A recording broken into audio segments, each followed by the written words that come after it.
전해 주시겠습니다. 로마서 8장 35절 37절 먼저 묵상하겠습니다. 다 같이 한 목소리로 묵상합니다. 누가 우리를 그리스도의 사랑에서 끊으리요? 환난이나 공고나 박해나 기근이나 적신이나 위험이나 칼이랴. 기록된 바 우리가 종일 주를 위하여 죽임을 당하게 되며 도살당할 양같이 여김을 받았나이다 함과 같으니라. 그러나 이 모든 일에 우리를 사랑하시는 이로 말미암아 우리가 넉넉히 이기니라. 한 절 더 봅니다. 사도행전 17장 25절 다 같이 묵상합니다. 또 무엇이 부족한 것처럼 사람의 손으로 섬김을 받으시는 것이 아니니 이는 만민에게 생명과 호흡과 만물을 친히 주시는 이심이라. 아멘. 장로님, 저를 포기하고 하나님으로 살게요. 이 제목으로 말씀 전하시겠습니다.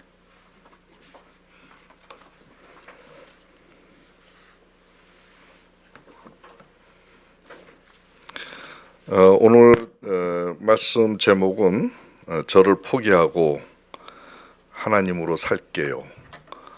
이 고백이 여러분들의 고백이 되길 소망합니다.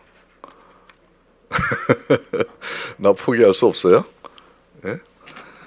쉽지 않은 내용이 될 수도 있어요. 근데 오늘 저희들의 삶이 오늘 제가 하나님의 말씀을 메시지를 전하는 이 모든 것도 어떤 성경의 이론이나 신학적인 그런 데서 나오는 것이 아니라 우리 삶에서 나오는 그 고백, 그 삶에서 경험하는 하나님, 그걸 얘기하는 겁니다.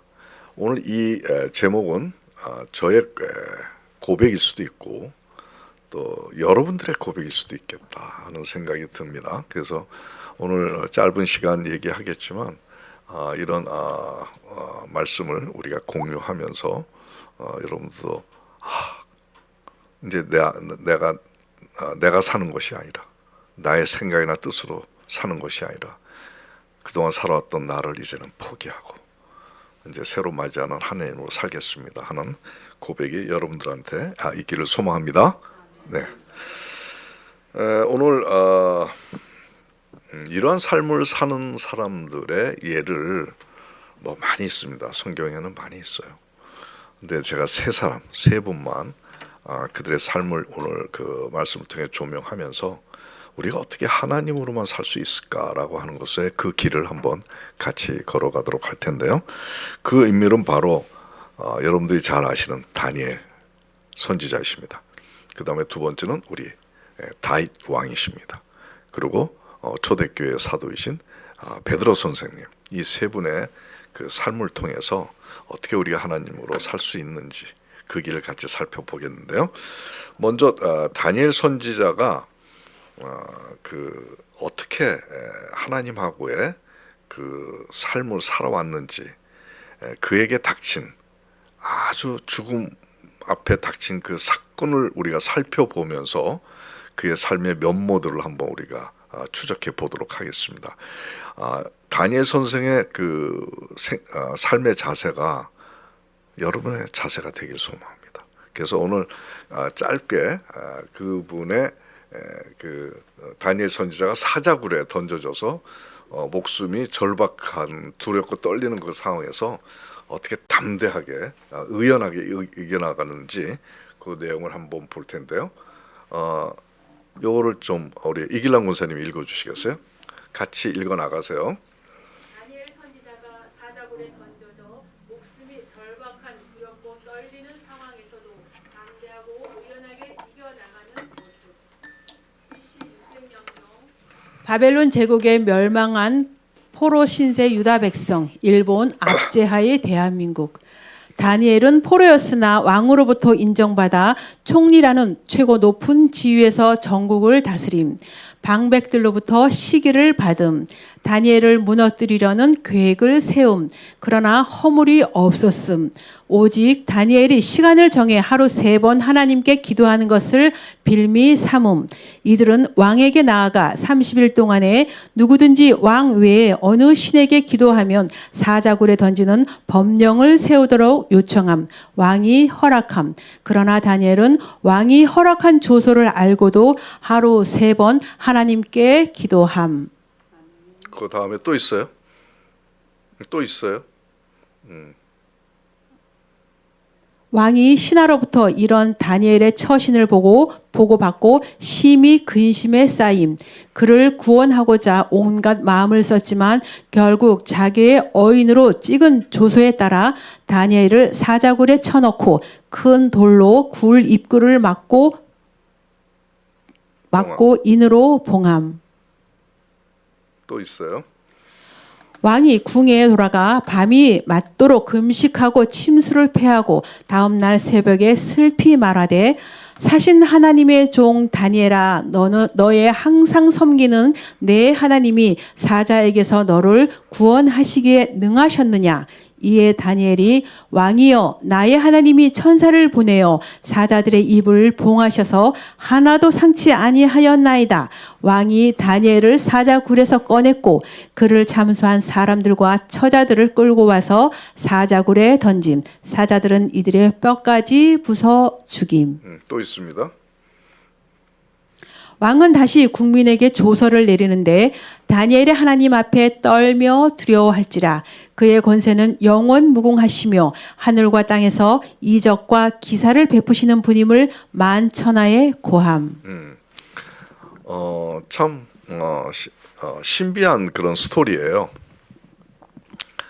그 다니엘이 우리나라가 일본의 압제를 당했을 때와 비슷한 상황이에요.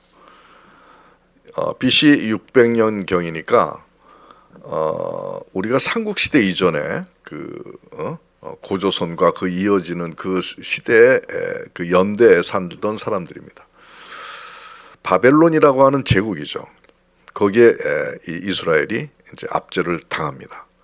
그래갖고 전부 다 이제 사람들 끌어오고 이렇게 핍박을 하는 그런 일들이 벌어졌는데 그 중에서 다니엘과 친구들을 아주 유능한 사람들을 뽑아가지고 그렇게 데려옵니다. 근데 다니엘이 거기서 많은 이적을 베풀면서 왕으로부터 굉장히 신임을 얻어요. 그래가지고 결국은 총리까지 됩니다. 근데 이방인이 외국인이 와서 총리를 하니까 그 바벨론의 그 기존 정치인들 고관들이 이제 시기를 하는 거예요. 저 사람 어떻게 끌어내리나 어떻게 죽이나 이런 모의를 짰죠.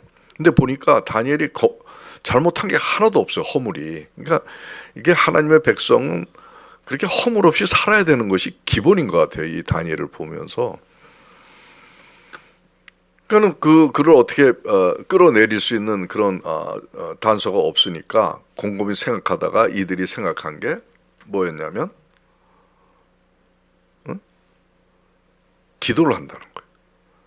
계속 하나님 앞에 계속 기도한다는 거예요.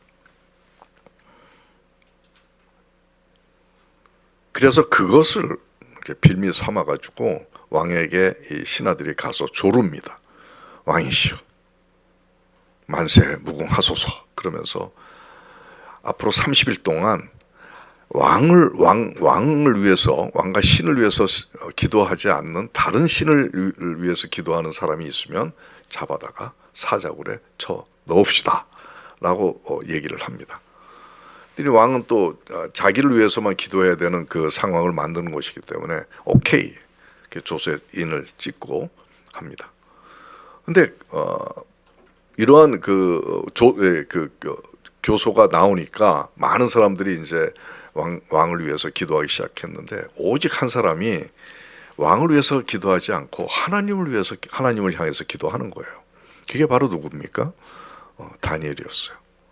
그래서 그걸 이제 빌미로 삼아가지고 왕에게 참소를 합니다. 다니엘은 왕께 기도하는 게 아니라 자기의 신인 하나님께 기도하고 있더이다.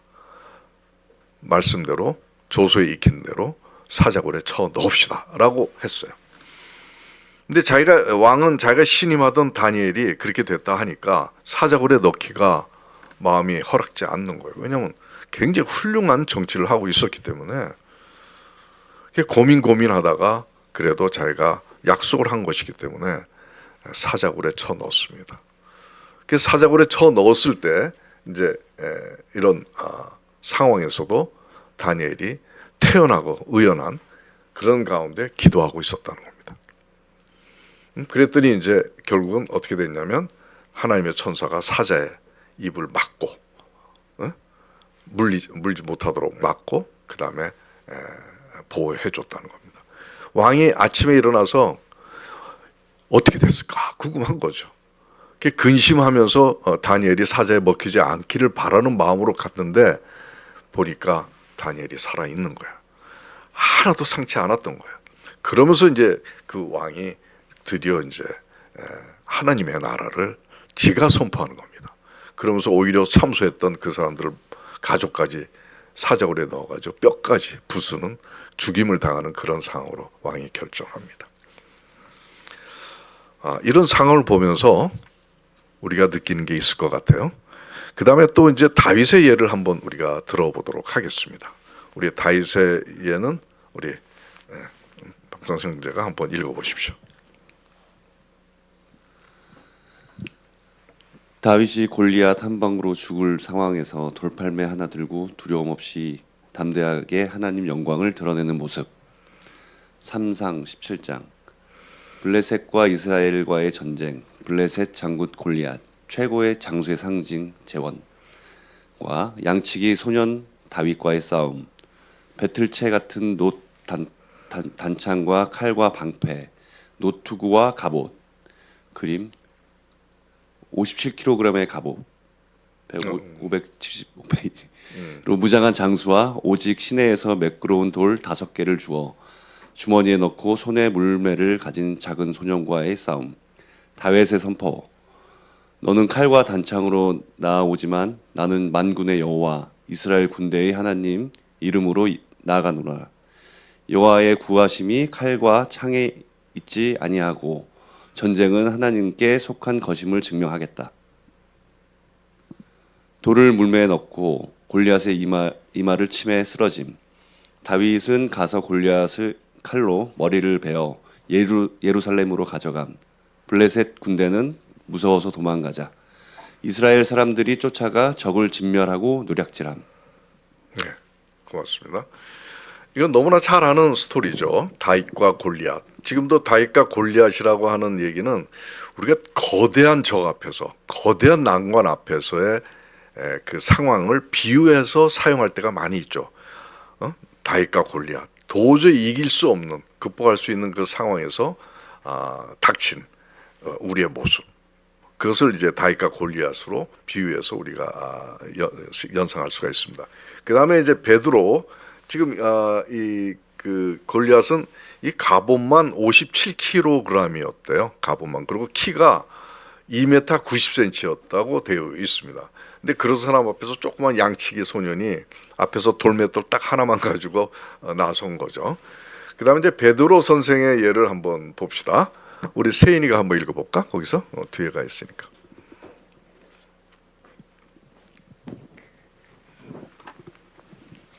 한창 복음 사역을 수행해야 하는데 옥에 갇혀 꼼짝 못하는 상황에서도 걱정하지 않고 평안함과 담대함으로 대하는 모습. 사도행정 12장 2000년 전 헤롯이 유대왕으로 있으면서 기독교 초대교회를 핍박함. 그 이유는 유대인들을 선민의식과 철저한 율법주의를 바탕으로 한 특권의식에 물들어 있는데 자기들이 죽인 예수님을 오직 믿으면 구원을 얻는다는 기독교 때문에 수천 년 내려온 율법적 전통이 파괴되기 때문임.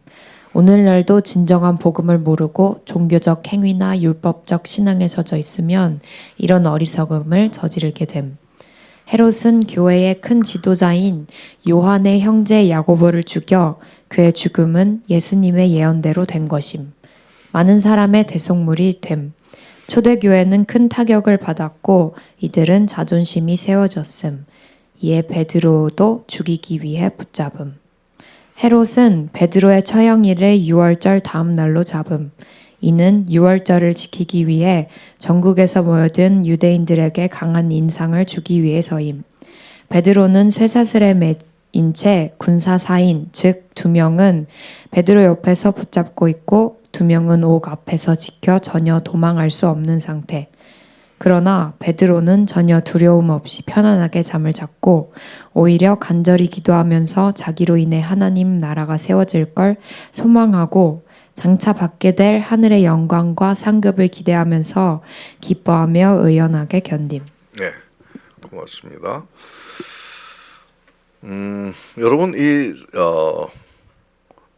세 분의 그 하나님하고의 그 함께하면서 이루어진 기적 같은 일들을 여러분들은 남의 일로 보시진 않으세요? 남의 일이 아닙니다. 그리고 이거는 하나의 신화적인 스토리가 아닙니다. 말씀이 거짓말하지 않죠. 역사적인 사실이고 팩트입니다. 근데 이러한 기적 같은 그런 얘기가 우리에게도 있었으면 좋겠다 하는 것이 하나님의 생각이십니다. 그래서 이 세 분을 통해서 우리가 배워서 실천할 수 있도록 그렇게 하는 것을 우리에게 가르쳐 주시는 것입니다. 이러한 말씀을 배우고 실천하기 위해서는 성공적으로 하기 위해서는 그냥 말씀으로만 끝나는 것이 아니라 가장 좋은 방법은 질문입니다. 질문이 있어야 한 걸음 더 다가갈 수 있는 길이 열리게 되는 것입니다. 이런 세 분의 그 어떤 기적 같은 신화 같은 그러한 스토리를 보면서 여러분들은 어떤 질문이 떠오르시나요? 한번 우리 성권사님께서 한번 이 세 분의 그 삶의 모습 자세를 보면서 떠오르는 질문 혹시 없으세요? 그 마이크를 한번 주십시오.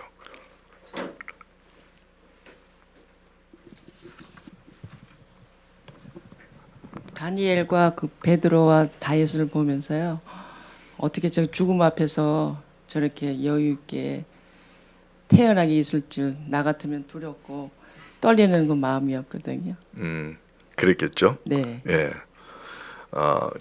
어떻게 저렇게 죽음 앞에서 의연하게, 태연하게, 담대하게 임할 수 있을까? 이제 그런 것들이 이제 궁금하시죠. 또 부럽기도 하고요. 저도 사실 이 세 분의 이 모습을 보면서 제가 6개월 전서부터 나 이분처럼 살았으면 좋겠다. 너무 부러웠어요. 그래서 근데 그러면서 지금 송근사님께서 하신 질문을 내가 한 겁니다. 저도 어떻게 저렇게 죽음 앞에서, 묶임 앞에서 저렇게 담대하고 의연하게 기도하면서 견딜 수가 있을까? 사실 저도 그렇게 못하죠. 여러분들 어떻게 다윗처럼 아니면 베드로처럼 아니면 다니엘처럼 그렇게 의연하게 대응할 수 있을까요?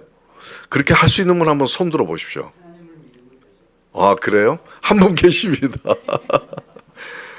예, 오늘 지금 중간 답이 나왔는데 일단 이들이 어떻게 했길래 하나님한테 어떻게 했길래 하나님께 어떻게 다가갔길래 이렇게 사자입을 막고 또 그 거대한 그 거인 골리앗을 돌판매 하나로 죽이고 또 옥에 갇혀가지고 꼼짝 못하는데 거기서 풀려서 나올 수가 있는지, 이게 우리 삶에서도 비슷한 양상이 상당히 많이 있습니다. 근데 이러한 상황에서 이 세 분의 예를 우리가 적용하면서 한번 이겨나가는 그런 생각을 해보도록 하겠습니다. 우선 다니엘이 하나님하고의 관계를 또 하나님 안에서의 삶을 해왔는지 한번 살펴보면 다니엘은 어렸을 때부터 하나님 앞에 좀 순결하려고 노력을 했어요.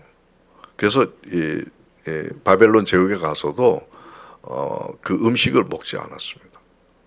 유대인 하나님께서 명령하신 그 안식일을 지키고 먹게 한 그런 가이드라인이 있어요. 근데 그런 것들을 바벨론에 가서도 지배하는 바벨론을 가서도 그 음식을 먹지 않고 이렇게 했는데, 그것은 뭘 의미하냐면 맛이 있고 없어서가 아니라 하나님이 요구하시는 그 명령, 또 하나님의 백성으로서 지켜야 될 수칙, 이런 것들을 잘 지키려고 노력을 했다는 거예요. 그러니까 하나님 앞에 좀 순결하려고 노력을 했고, 하나님 앞에 좀 의리를 지키려고 그렇게 노력했던 사람인 것 같아요. 우선 하나가. 그 다음에 두 번째는 왕의 조소를 대로 그냥 잠시 기도 좀 한 30일만 멈추고 하면은 안전한데, 그냥 그 조소를 어기고 기도를 하면서 사자굴의 죽음을 자처하는 그런 걸 보면 이 사람은 도대체 무슨 생각을 해서 이렇게 그럴까? 우리 일제 시대 때도 창씨개명이라든가 신사참배를 일본 애들이 요구를 했는데 여러 그 분들이 그걸 거부했잖아요. 그래서 죽임을 당한 그 예랑 상당히 비슷한 거예요. 그러면 다니엘은 어떠한 생각을 가지고 이러한 선택을 했을까? 그것이 우리에게 또 교훈이 되는 겁니다. 다니엘은 난 이런 생각을 했을 것 같아요. 저도 만약에 비슷한 상황이 되면 그런 마음으로 견뎌냈을 거다라고 했을 때 그 마음이 뭐냐면, 하나님이 어떤 세상 통치자나 권력, 돈, 명예 이거보다 훨씬 우선순위다, 최고의 분이시다 라고 하는 것을 굳게 믿었어요. 이런 신앙 고백으로 꽉 차 있었어요. 그런 신앙 고백으로 하나님이 최고다, 어떤 통치자보다 더 우에 계신 분이시다, 이런 생각을 한 겁니다. 그 다음에 두 번째는 항상 기도했다는 겁니다. 끊임없이 하나님과 소통을 했다는 거예요. 하나님하고의 기도가 결국 자기 삶에 지탱해 나가는 하나의 근간이 된다. 기도를 안 하면 하나님의 관계가 끊어지는 거, 이것이 나의 생명이 끊어지는 것과 거의 같을 정도로 끊임없는 하나님의 기도를 습관적으로 해왔던 것입니다. 그리고 또 하나는 나의 생명, 나의 죽고 삶, 그리고 나의 성공, 실패, 이런 것들이 다 하나님께 달려있고, 내가 죽더라도 하나님 안에서 사는 것이 더 소중한 그런 삶이다 라고 이제 그 다니엘은 생각을 했기 때문에, 그래서 이렇게 그 조소를 어기고 사자굴에 자처해 나가는, 죽음을 선택하는 결정을 한 겁니다. 우리도 그 살면서 세상의 풍조라든가 또 합리적인 생각이라든가 이렇게 하면 성공할 것이다, 더 나을 것이다 라고 하는 그런 상황이 많이 놓여있게 됩니다. 그러나 그것이 하나님의 뜻이 아니고 하나님의 길이 아니라면 과감하게 버리고 하나님의 뜻에 따라, 인도하심에 따라 선택하며 손해보더라도 죽더라도 실패하더라도 그런 선택을 하는 것을 우리 다니엘을 통해서 우리가 배울 수 있는 것입니다. 그 다음에 그 다윗은 어렸을 때부터 진짜 하나님에 대한 찬양을 많이 했죠. 진짜 하나님을 사랑했어요. 그 어린 양치기 소년이 양을 잡아먹는 사자의 입을 찢고 사울에 당한 모든 고난들을 다 이겨나가게, 그리고 많은 지혜와 이런 것을 주셨음을 경험해 왔습니다. 아마 여러분들도 하나님의 은혜를 경험하는 분들이 꽤 있을 거예요. 그것이 한 가지든 10가지든 20가지든. 근데 다윗은 그 경험들을 기억했습니다. 그리고 차곡차곡 쌓아나가면서 그 기억과 경험, 하나님의 은혜를 입은 그 경험들을 통해서 하나님하고 사랑과 신뢰의 관계를 돈독히 해왔다는 것입니다. 나를 그렇게 도우신 분이, 사자 입을 찢으신 하나님이 또 모든 그 하나님께서 또 이런 어려운 상황을 이겨나가게 도우실 것이다 라고 하는 강한 확신과 신뢰가 있었던 거죠. 그래서 여러분들도 은혜를 받으면 그 은혜를 잊지 마세요. 아, 이거 하나님이 도우셨다. 예를 들면 오늘 희영 형제가 오질 않았는데 이번에 그 딸아이의 그런 것들도 하나님의 은혜라고 생각했다면 그렇게 기억에 담아두는 겁니다. 그래서 하나하나 쌓아나가면서 하나님하고의 신뢰가 더 돈독해지는 것이겠죠. 그 다음에 또 그는 골리앗이라고 하는 거대한 그 장소 앞에서 그 사람은 많은 무장을 했죠. 장수 앞에서 딱 돌팔매 딱 하나 가지고 맞섰습니다. 근데 어떻게 그렇게 맞설 수 있을까? 여러분들도 아마 큰 어려운 문제라든가 난관이라든가 벽이 앞에 놓일 때가 많이 있죠. 그럴 때 그러면 떨리겠죠. 위축이 되겠죠. 그래서 감히 덤비지 못하겠죠. 그런데 다윗은 돌팔매 하나 가지고 덤볐어요. 어떻게 그런 마음을 행동을 했을까? 어떤 생각 가지고 그렇게 했을까? 다윗은 골리앗을 보질 않았습니다. 골리앗 보면 덜덜덜 떨 수밖에 없죠. 성도사님도 그런 일이 있으면 덜덜 떨지 않겠어요? 도망가지 않았겠어요? 근데 다윗은 도망가지 않고 돌팔매 하나 가지고 임했다는 얘기죠. 그렇게 행동했을 때 그 마음의 상태를 우리가 살펴보면 그 전쟁의 현장에 하나님이 함께 하신다라고 하는 사실을 믿은 겁니다. 눈에 보이진 않지만 그 문제 안에, 그 난관 안에 하나님이 계시다라고 하는 것을 생생히 보았고, 또 나를 도우시는 하나님이 또 이때도 하나님께서 도우실 것이다 라는 생각을 하면서 그렇게 단단히 임할 겁니다. 우리가 살면서 저도 그렇습니다만은 내가 무력할 때가 참 많아요. 그리고 문제는 너무 클 때가 참 많아요. 그래서 도저히 해결할 수도 없을 것 같고 이겨나갈 수 없을 것 같기도 해요.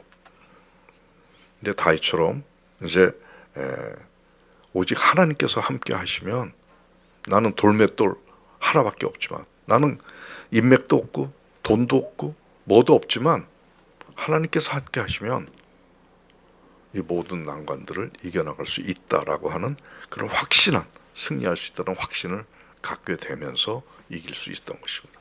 그렇게 했더니 하나님이 골리앗을 쓰러뜨리더라는 얘기입니다. 그 다음에 베드로를 보게 되면 베드로는 언젠가부터 죽음 자체를 두려워하지 않았어요. 죽음 자체를. 그래서 나중에 결국은 거꾸로 매달아 순교하시잖아요.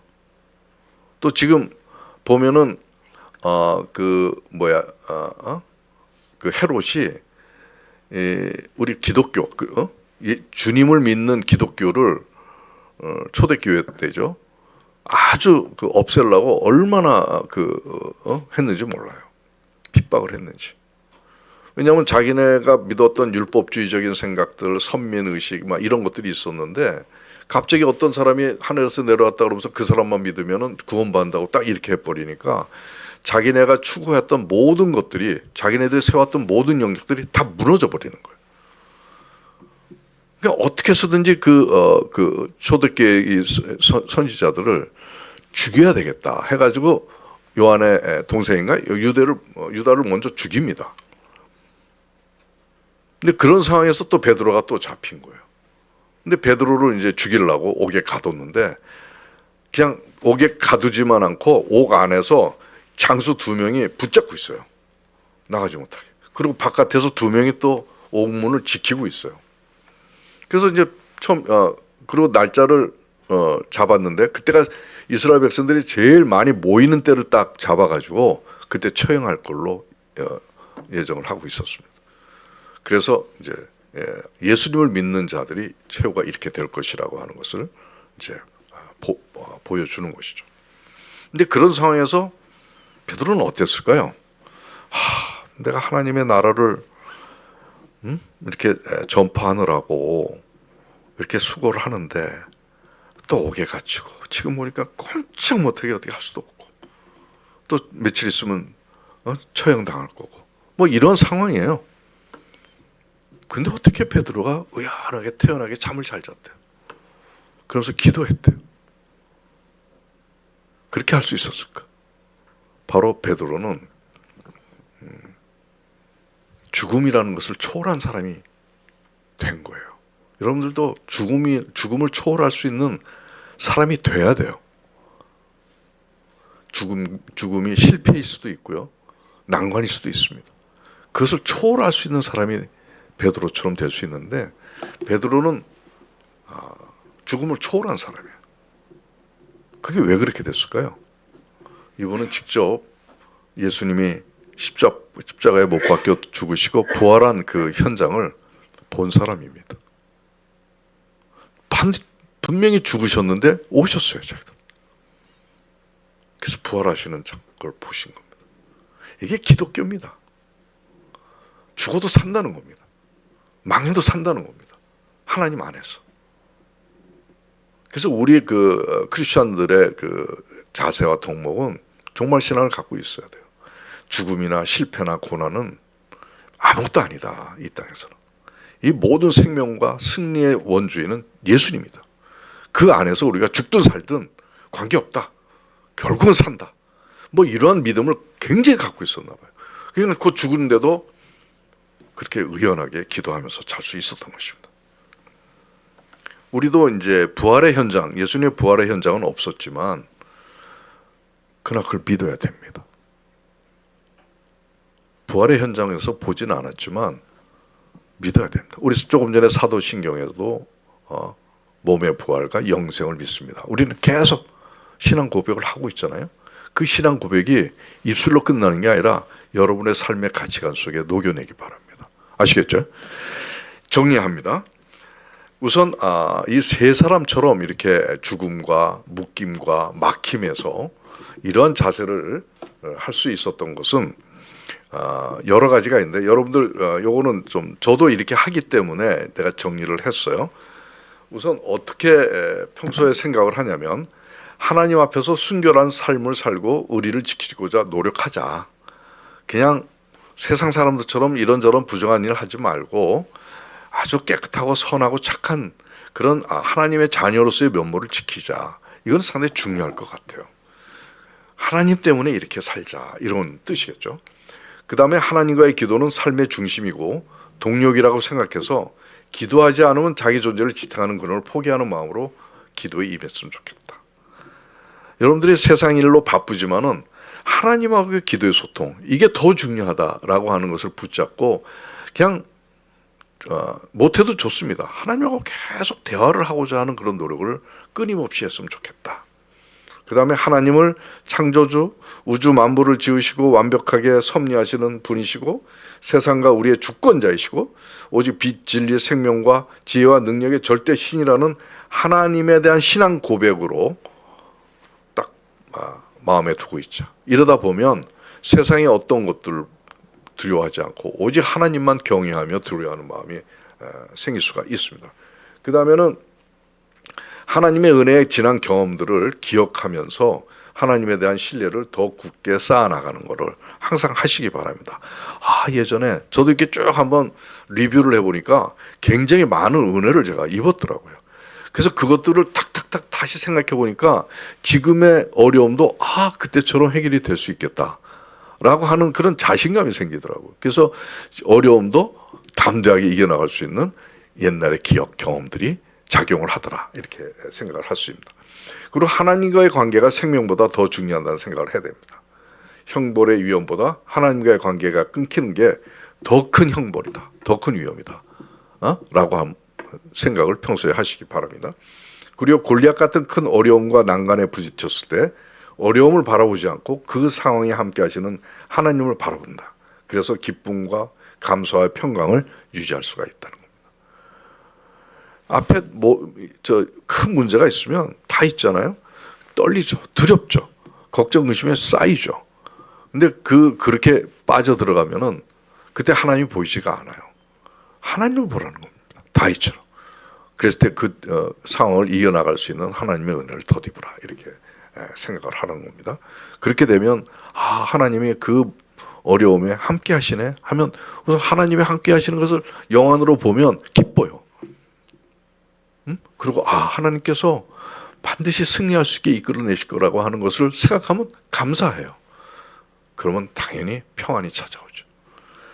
그 다음에 삼위 하나님과 연합해서 하나라는 정체성을 가지고 매 순간 살아야 한다는 겁니다. 저도 항상 기도하면서 삼위 하나님 품 안에, 손 안에 있는 저를 발견하고 기도합니다.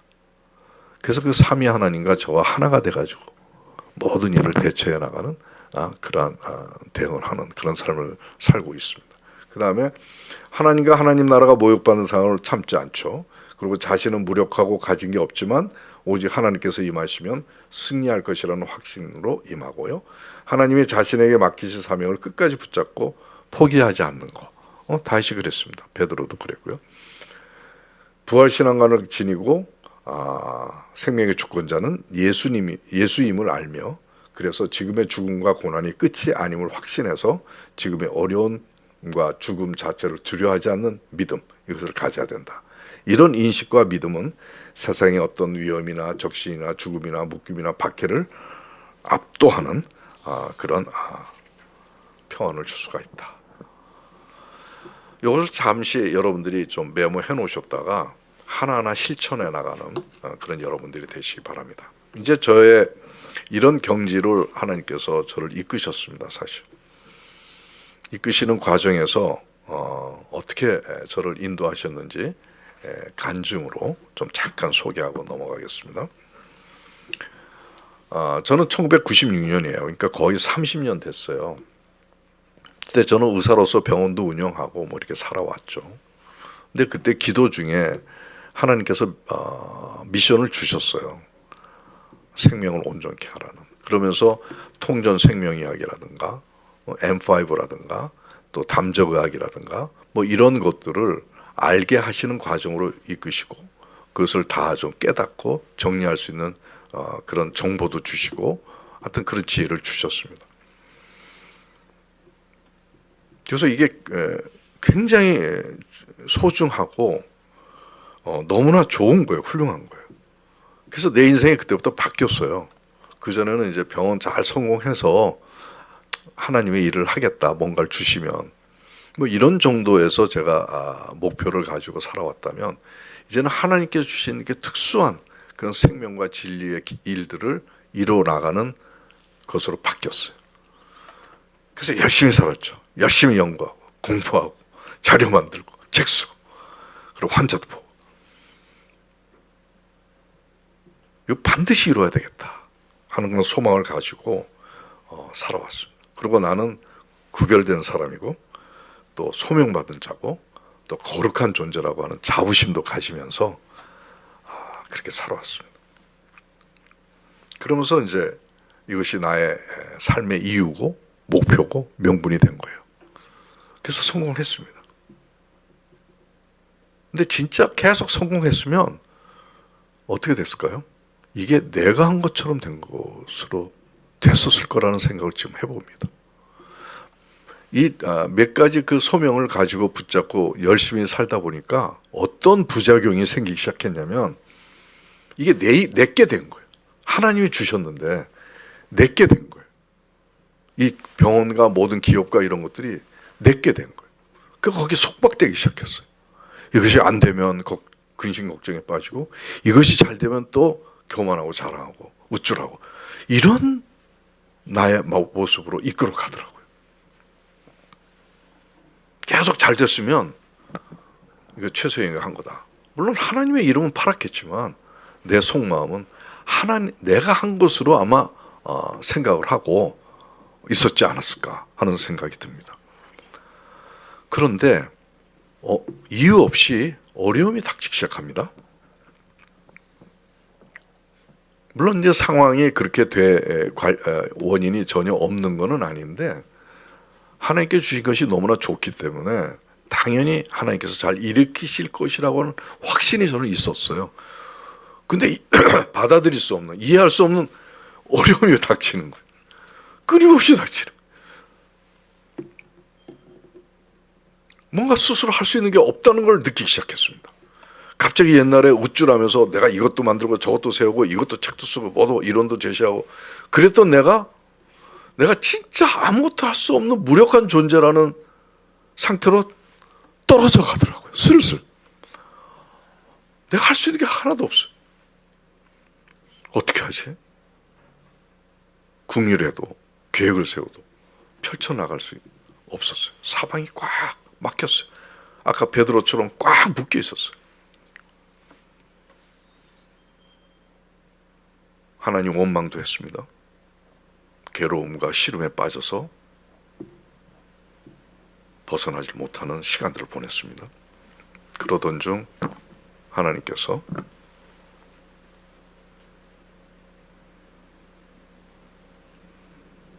너의 모든 기업과 일들을 나한테 내려놓으라 하는 그런 음성을 듣게 됩니다. 근데 문제는 33년 동안 붙잡고 살아왔던 이런 일들을 내려놓기가 쉽지가 않은 거예요. 쉽지 않은 거예요. 내려놓는다고 자꾸 얘기는 하는데 안 되는 거예요. 마음 깊은 곳에 붙잡고 있어요.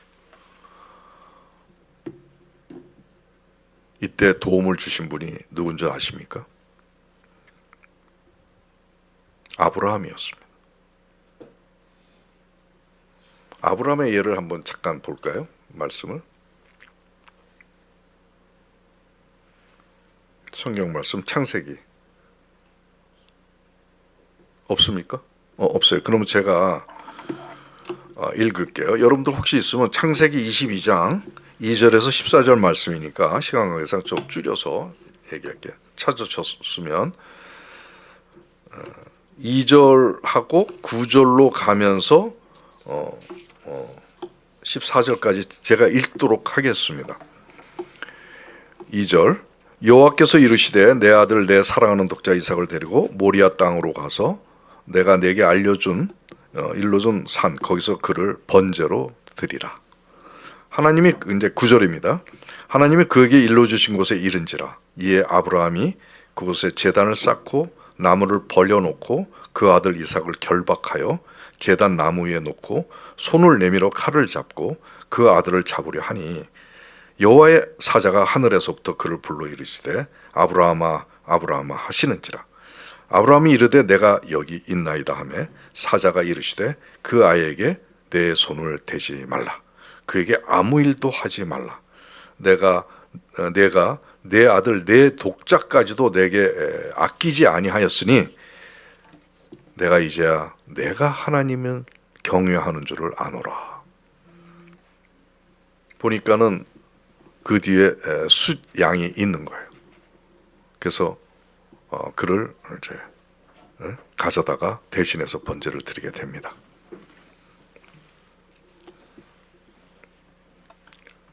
하나님께서 이삭을 주셨어요.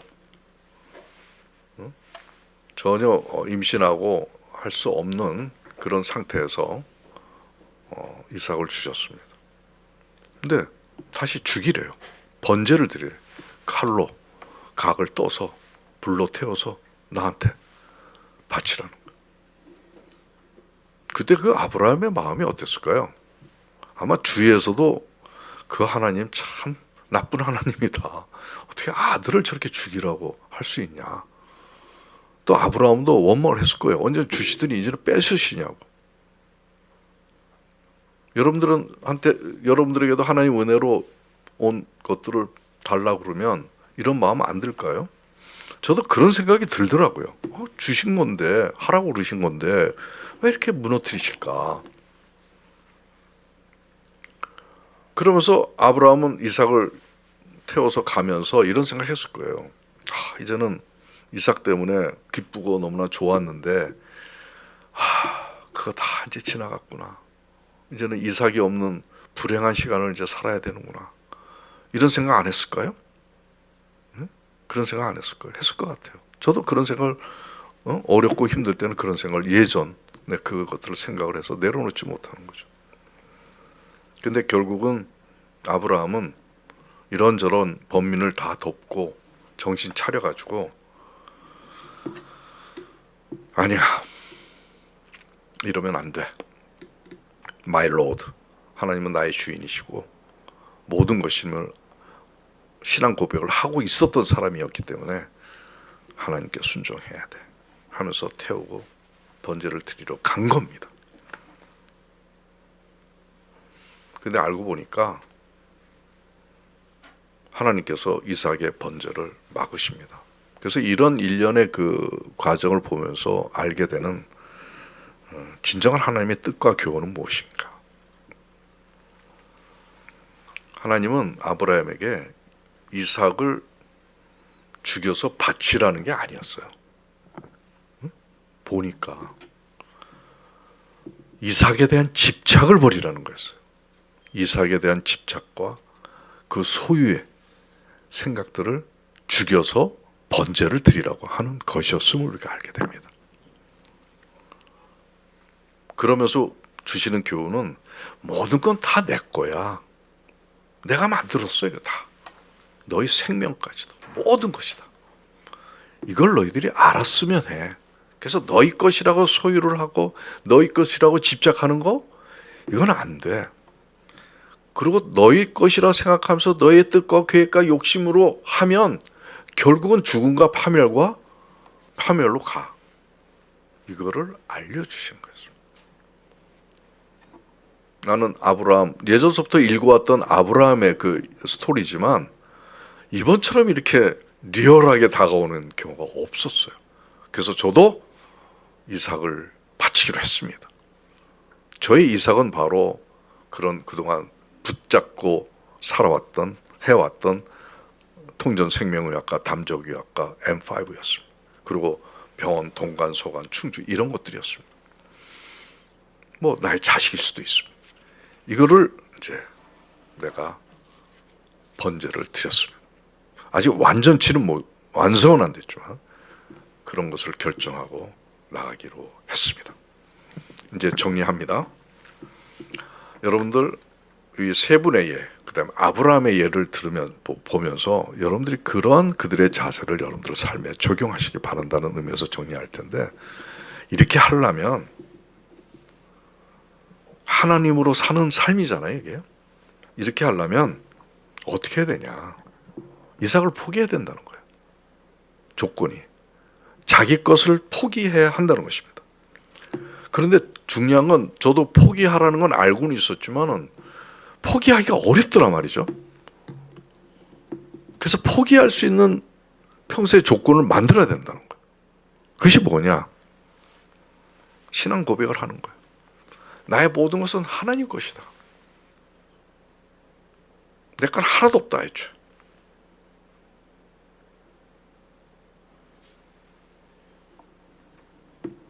그리고 그 하나님과 끊임없이 기도의 소통을 하는 것이 참 중요할 것 같아요.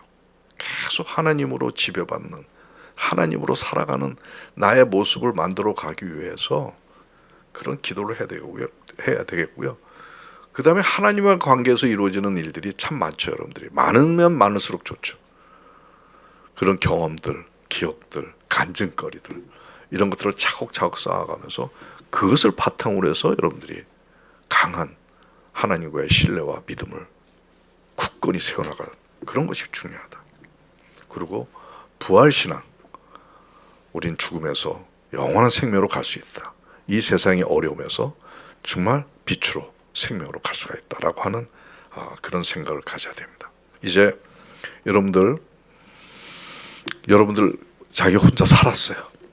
물론 여기에 하나님하고 동행하는 분들도 계시지만 그동안 다 자기가 갖고 있는 재주, 능력, 생각 이런 걸 가지고 살았습니다. 그리고 사회적인 간섭에 의해진 자아가 생기죠.